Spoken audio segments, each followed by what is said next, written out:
Welcome back to my YouTube channel. In today's video, I'll be showing you 3 easy ways to add borders to your images in Photoshop. Let's dive right in. First, select your image layer and create a new layer above it.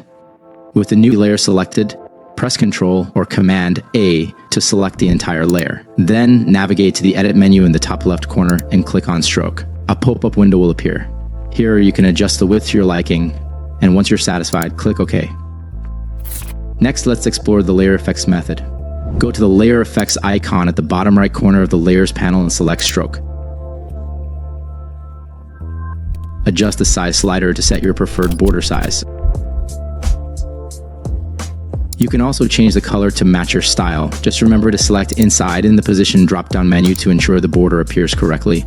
Lastly, we'll use the Canvas Size method. Click on Image, then select Canvas Size. In the pop-up, adjust the width and height values to create the border size you want.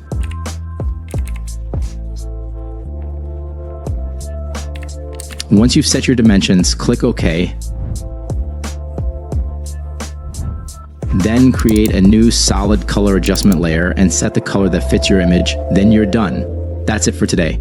You now have 3 simple techniques to add borders to your images in Photoshop. Don't forget to like and subscribe for more editing tips.